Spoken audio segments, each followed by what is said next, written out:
So my name is Mary Salkineti, and I'm currently pursuing my MBA in healthcare leadership and management, which also includes.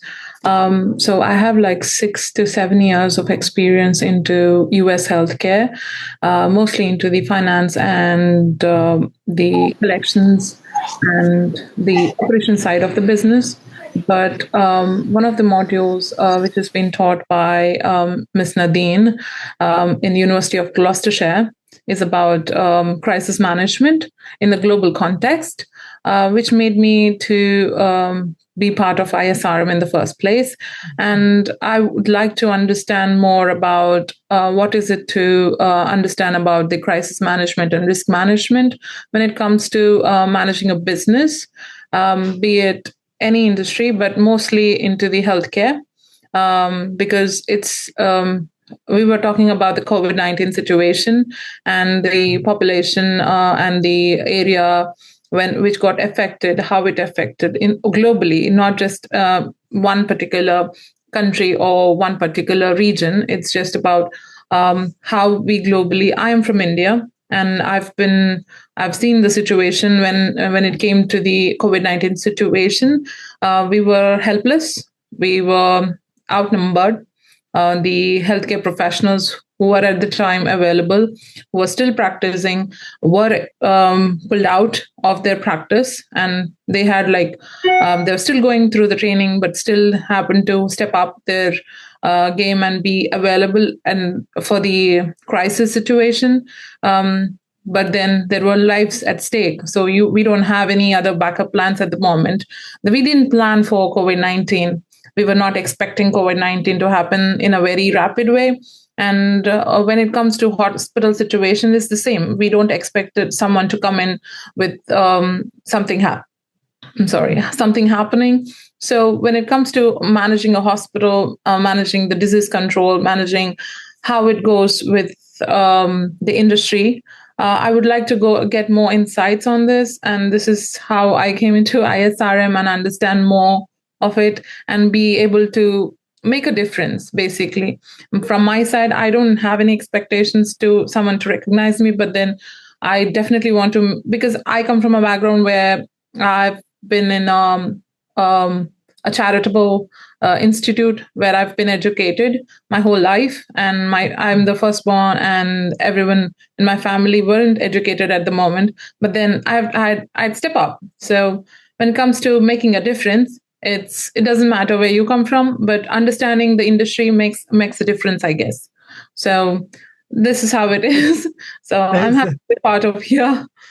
Thank you so much. And I think you're absolutely right. I mean, I work with a lot of universities. And there is, I'm always enthused and inspired by the young people. I mean, there's really real hope when I work with them. Lawrence, I think you're in Berlin, aren't you, Lawrence? Yeah. Hi, David. Hi, everybody. Hi, good to see you again.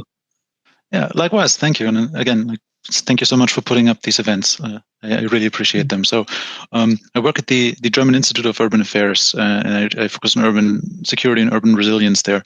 And I love the question of whether or not we are getting more or less resilient. And so I was wondering if anybody in the group had thoughts on something like zero-sum resilience, which is what I think we're witnessing in Germany right now. So yes, cities are getting more resilient, but they're doing so at the expense of the cities in their region.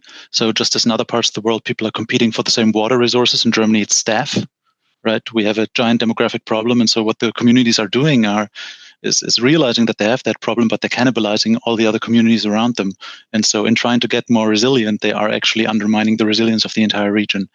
And I was wondering if anybody had thoughts of how to turn that into a positive sum game, or how to overcome this idea that individual sectors harden significantly, but the network as a whole gets weakened. I think in an era of Trumpism, I think the jungle red in tooth and claw is only going to get redder in tooth and claw. I do not see collaboration. Though, of course, often as a response to that, you get collaboration. We're seeing, for example, in Europe now, conversations around collaboration, which were not existing before Trump. Peter Davis, you put up Alexander 2019. I take it that was David Alexander from UCL. I was just actually on a presentation with David Alexander about an hour ago. He is one of the leaders of the ISRM as well, and we have some Japanese people from there as well. What I want to put up, though, I just want to go back and refer to the academic quotation I put up there about 3 decades ago. The thing to think about, and how right now it is overwhelming, and you just cannot manage the level of information we have. What you must remember is that actually that paper was written in 1977. That paper was written in 1977. So although we think that we are suffering from this overwhelming, it was happening at that time as well. Even, of course, this was a much simpler time. There was much more limited areas of publication. There was specific magazines or journals you got published in. There was of course, no internet, nothing else like that. And yet, even at that time, it was overwhelming. And so I think we have to come back to the question is, why is it that our voice has not been heard? Why is it that sort of 50 years, almost 50 years after that paper was written, and at that time they were referring to things 30 years before that? The question is, have we shifted the dial? Have we moved have we moved? Have we had any impact? Hamam, let's come back to you again. Your thoughts, sir? Yeah, my thoughts on that is, I think it's human nature. We generally, when we're faced with adversity, that's when we really do act. But I do think we have improved in the last 50 years. I think, as you mentioned too and alluded to, 9/11, and then obviously the global financial crisis and COVID, it's really sparked, the interest in risk management again and emergency management. I think, but essentially, again, when we get into a lull of, a period of time where, there aren't many issues or economies are burgeoning, and that people do sort of take a step back and not really focus on risks and crisis management. So I think that's generally sometimes what does happen. To the other point is what we're talking about is, I think, artificial intelligence is another thing that's going to really come into play. I think it's a lot of people are a bit concerned about AI is something that I think is really going to help us with crisis and emergency management. So, we're already seeing companies heavily using AI. There's some boards, for example. So in the UAE, they've already some companies have an AI board member. So as funny as that sounds, and that's really as a sort of a check and balance. To clarify, is that a board member who is responsible for AI, or is it actually an AI thing which acts as a board member with a seat at the table? An actual artificial intelligence which acts as a board member. And what they found is that it can scan information. It's the information gathering and allowing it to take a really sensible decision on things, removing the emotion to also complement the human factor as well. And they see that that's really helped them to mitigate certain risks where, when you have board members that are, as human beings, we've always got our, emotions and our motives and so on, whereas, an artificial intelligence machine would be very factual, and they see that also helps. And I think things like even artificial intelligence will help us in the coming years. I'm just trying to look up. I'm trying to do something which I should never do, and no academic should ever try and do, which is multitask. Academics are not built for multitasking. But what I was trying to do was, as you were talking, somewhere I was reading that something stupid like every 17 minutes, let's say 2 hours, every 2 hours, more information is uploaded than the whole of human information up to 1900. Sort of, the whole of what humanity knew is being increased on a minute by minute basis in terms of just what is available to them. And that's because before we bring AI into the game. I'll be interested. Just how do you know how that impacts? I mean, because of course what we know is you change the environment, the context changes as well. So having AI there, does that change human activity as well? Because AI is there. I'm sure it must do in some way. I'm not sure how that works, but it'd be interesting to know if you have any thoughts on that, Ramon. Yeah, definitely. I think obviously introducing artificial intelligence, I think there'll be pros and cons. So obviously having machines, for example, put into certain factory settings and so on, it can reduce obviously workplace injuries and that. But I think the risks that will come with it is people may become complacent, too complacent on the machines. And again, there's a risk there in losing skill sets and trades and even actually programming these machines. If they end up becoming sentient and are able to take care of themselves, which some companies, including Figure AI, if anyone's interested to look that up, they're doing incredible things in the United States with robots, and they've got partnerships with BMW, for example, where BMW is looking at now replacing their workforce with artificial intelligence robots. So I think there's a lot of pros to it, but I think there's also risks to it in the sense that people may then become too reliant again on the technology and lose that skill set and lose that critical thinking aspect, which is a core component of risk management.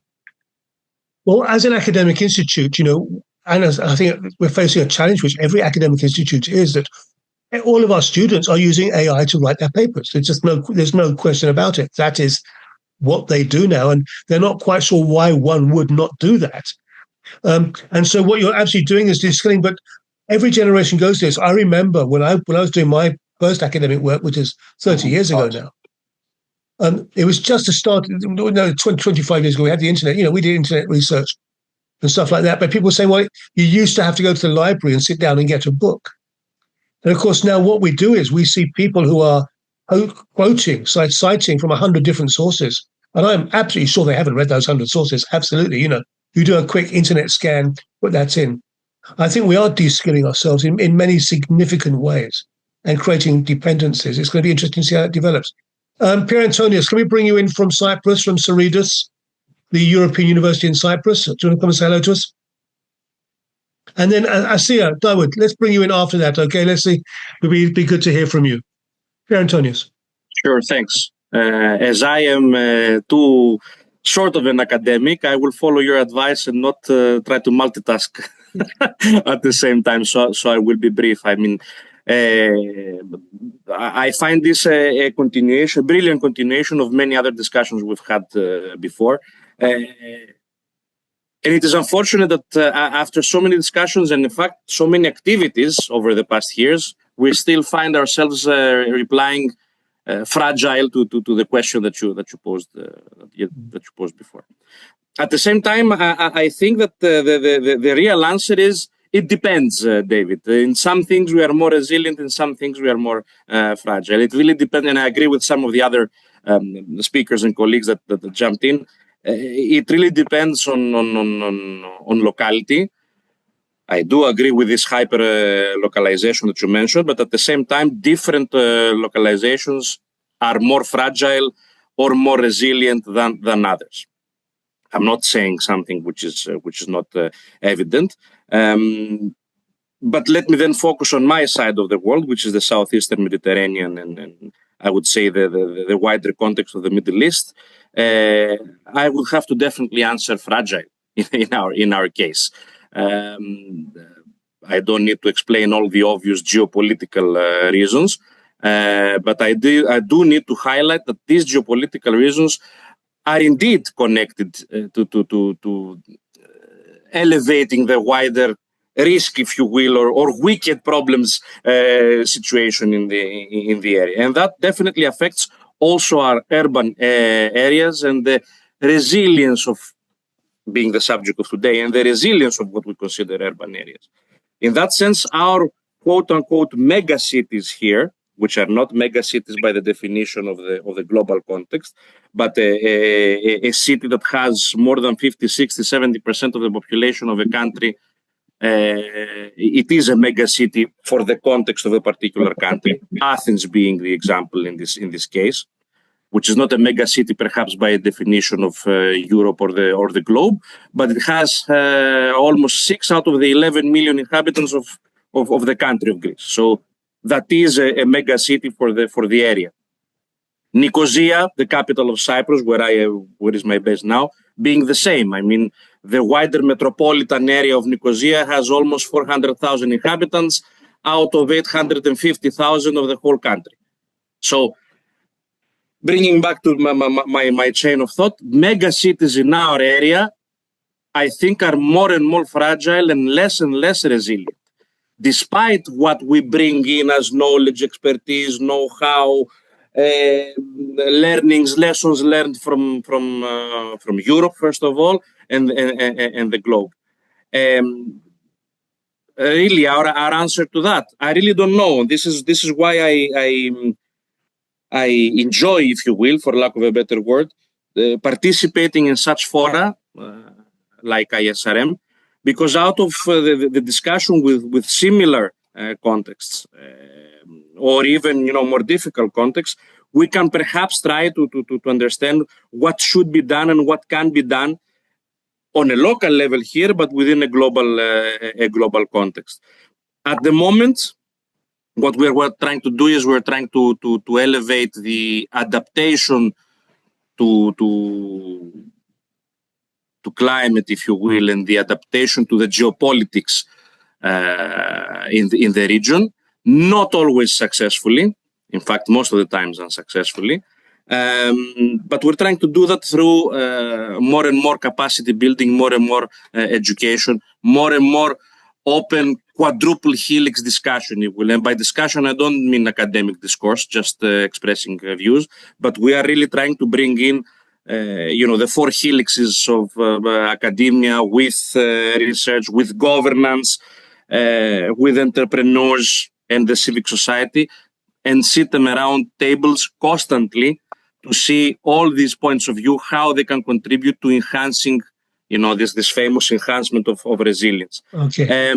And that's that. I don't know if I would like to add something else. I'm more of adding more of a concern and not really knowing what exactly to do. I don't have the magic wand or the magic recipe.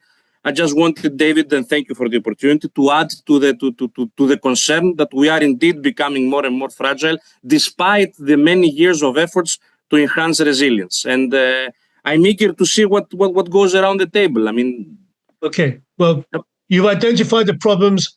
Asiya, do you have the answers? Let's see if you have the answers.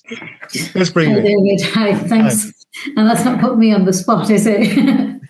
Right. So just to recap, I did agree with what everybody said in terms of our resilience changing. For my own response, I put we are more fragile. And the reason being for that is that AI is evolving at a rate that most people might not be able to understand. So even though we are working in our areas to improve resilience, I think our capacity is limited to respond to, in terms of some of the countries that might be more developed, they might have better AI sort of development and faster sort of ways of working and sharing information. If I link back to some of the local work that we've done, we had riots in the UK, which affected the resilience of our local communities and compounded threats around food security, economics, all the rest of it, and making people feel very unsafe. That was exacerbated by rogue social media, if you like, messages and misinformation. Now, if AI is utilised in that sphere, then I think that unless we have the right sort of responses, we might find ourselves being led into a very different world. We've also got geopolitical tensions, which get shared and communicated at a faster rate right through globally, and it affects our perceptions of relationships locally as well as our relationships globally. I don't have the answers, but I think we are in the right place where we are trying to understand. So from that context, I think with people in this forum trying to come together and think about those challenges and work together, we're kind of making friends and trying to work together before we get to a point where people don't really understand what's going on. So if we go back to 2010, I wasn't in this role then. I've only been in my role 2.5 years now. And my work was in public health before that. In 2010, I think I would have said we haven't really discussed resilience. But post-COVID, resilience became a large part of our conversations, recognising the strengths and the structures that we have in our communities, in our cities, and how they can come together.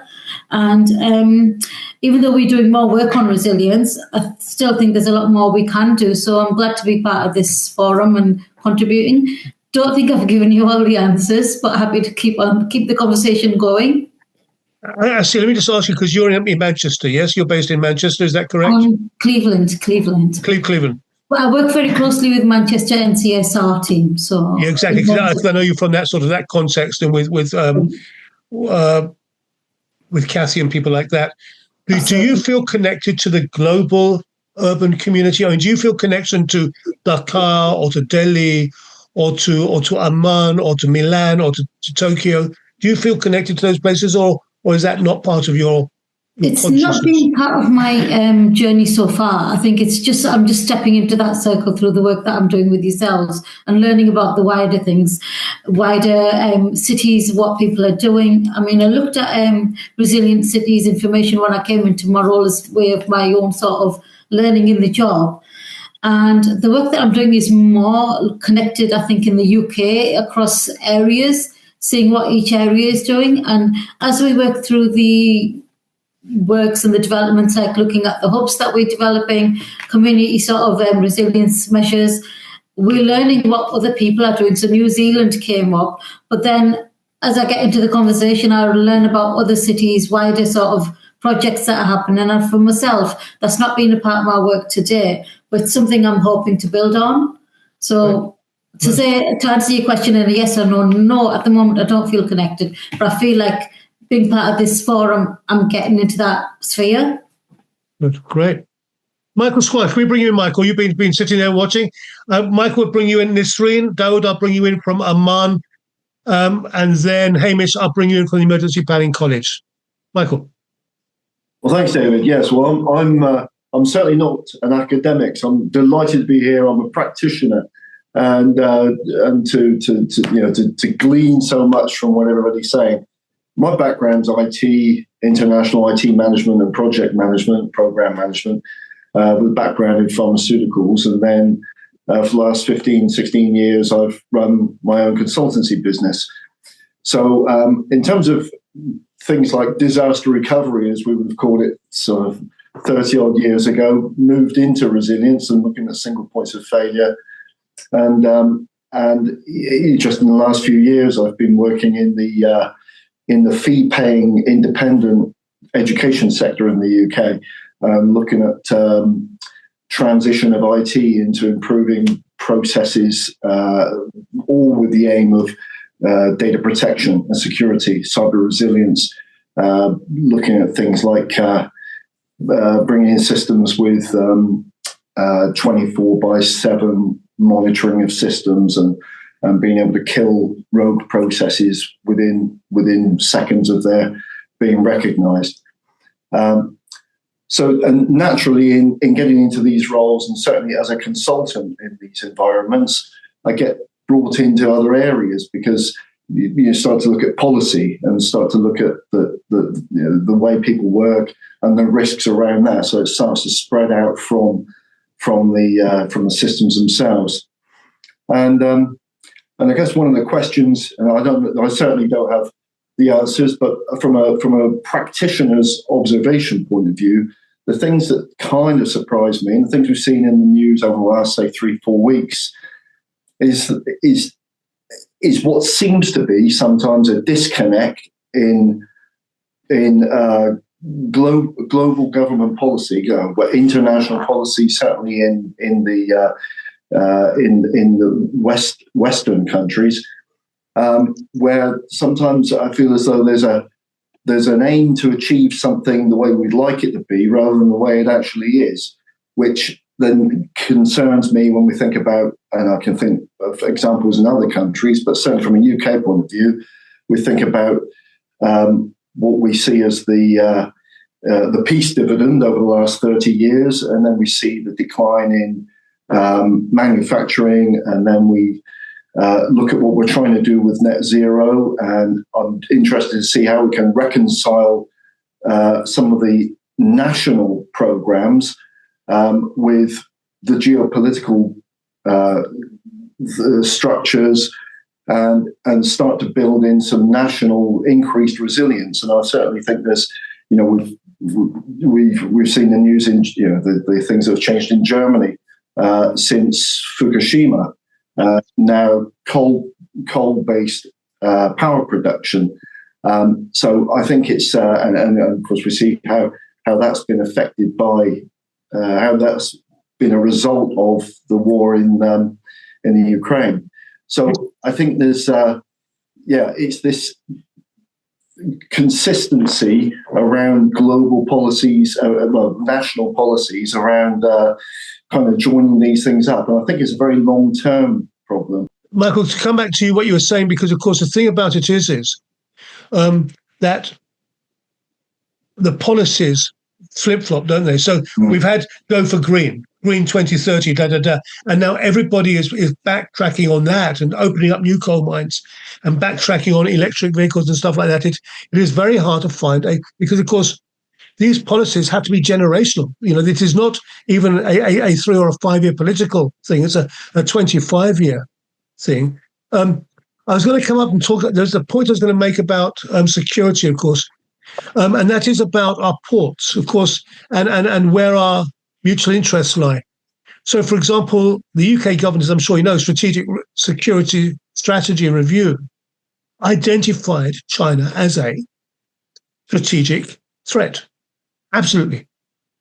And yet we're offering them to build our nuclear power stations and our communication systems. And our Chancellor of the Exchequer is in China trying to build up business. And you say, well, okay, which one is it? And as I say, it's very, very complex. Michael, there's some great insights. I'm going to move on because I want to try and get the touch point from a lot of people. Dawood, let's bring you in from Nisrin Dawood. Let's bring you in from Amman, where you, I think, Chief Resilience Officer. So great to see you, Nisrin. How are you doing? Thank you. Hi, how are you, David? It's good to be here. So in the case of Amman, you got me thinking when you asked if we are resilient or fragile.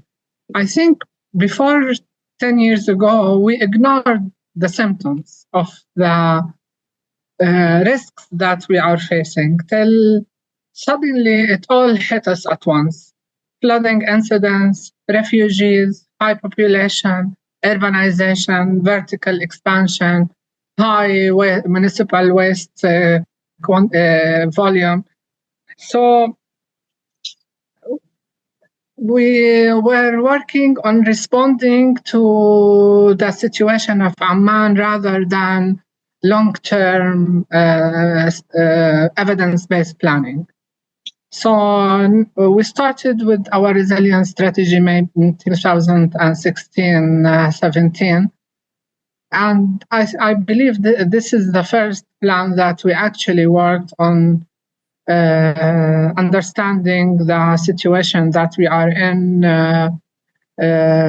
what do we need in order to become more resilient for socially, environmentally, economic and infrastructure. So I can't say that we are now more resilient because we still have a lot of things to do. But I believe now we understand what we need as a city. We know what we need. We know the project that we need to implement in order to become more resilient. We know our partners, our stakeholders. Again, before 10 years, we were working alone, but after the resilience strategy and working on other aspects, we started to work with our partners. We actually have them coming to the city and discussing our issues and what are the proposed solutions, how can we work together in addressing these challenges. Sounds like real progress. And you sound to me quite positive. You sound to me like, yes, I'm always positive.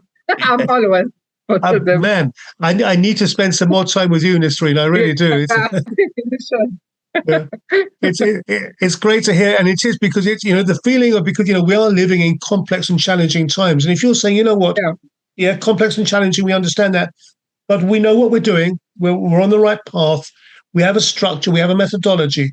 I find that very empowering. That really brings, that encourages me a lot. Yeah.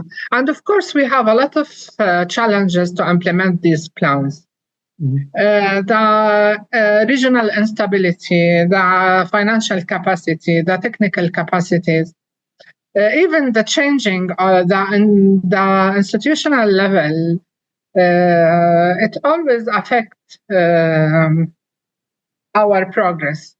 But again, what we did through this 10 years, we institutionalized the work that we're doing.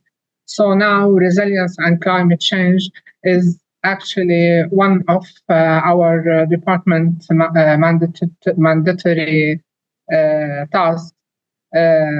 Response to emergency, we have our own emergency center, and we started to working on our disaster management plan as a city.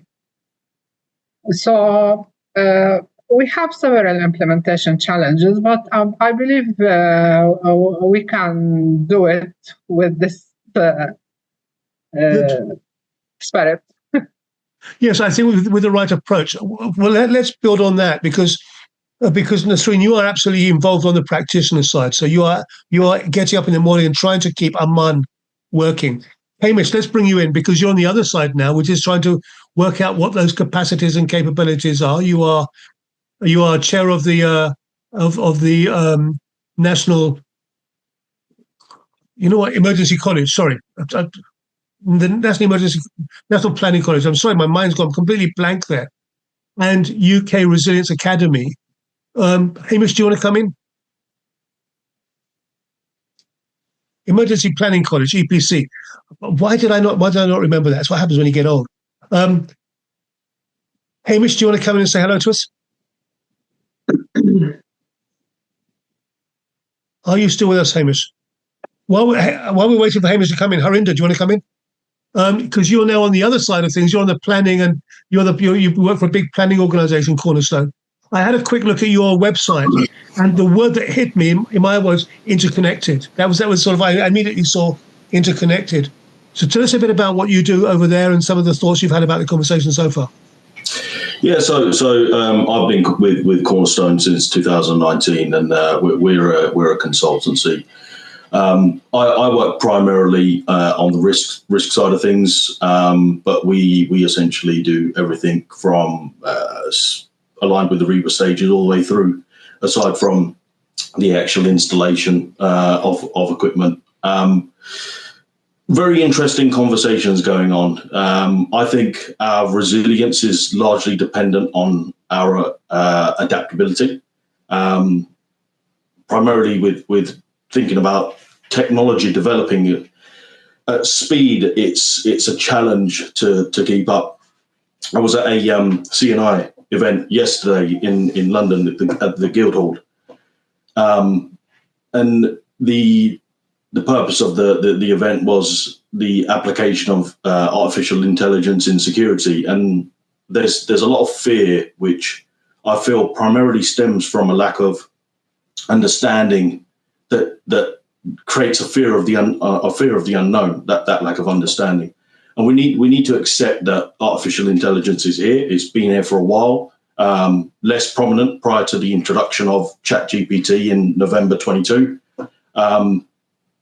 Humam mentioned the critical thinking aspects, and I've seen a few articles recently about the risk of artificial intelligence impacting our human ability of critical thinking. And the more and more we become dependent on artificial intelligence, are we going to be losing skills which over time will make us more and more fragile, even if we are in a position at the moment where we are resilient, which I don't feel like we are. During the risk and crisis management course that I was part of, that you hosted, David, we discussed a common operating picture, enabling us to make informed decisions. And with so much misinformation, Peter Davis mentioned in the chat about misinformation and how readily available it is. How are we going to be able to distinguish and prevent AI-generated material impacting our ability to make timely and informed decisions when it comes to life-threatening scenarios? It's interesting. I'm sure that many of you have seen the World Economic Forum Global Risk Report, which was out at the end of January. But they have two sides. They have the soft and the hard. On the hard side, it is infrastructure fragility. and the fact that those are fragile and vulnerable. But on the left-hand side, it was very much misinformation and disinformation.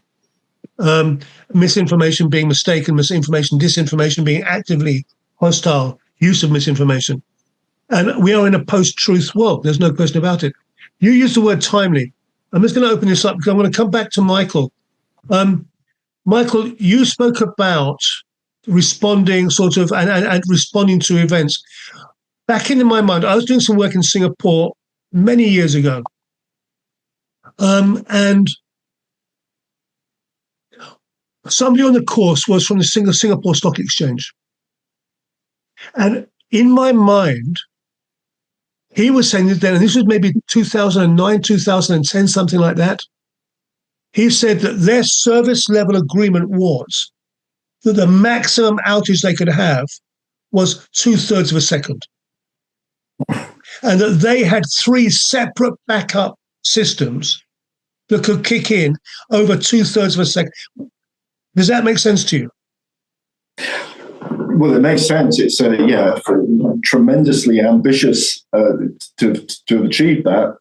And I wonder how many of our countries and institutions have got that level of resilience. Because what he said was that if it didn't, after 2/3, it would automatically reroute. It would automatically reroute. And once you've rerouted it, which takes 2/3 of a second, it takes you 18 months to get the damn thing back again. You can reroute it quickly, but you can't get it back again. But I was thinking, but of course now they're working in nanoseconds, aren't they? I mean, these systems, they're incredible. Yeah.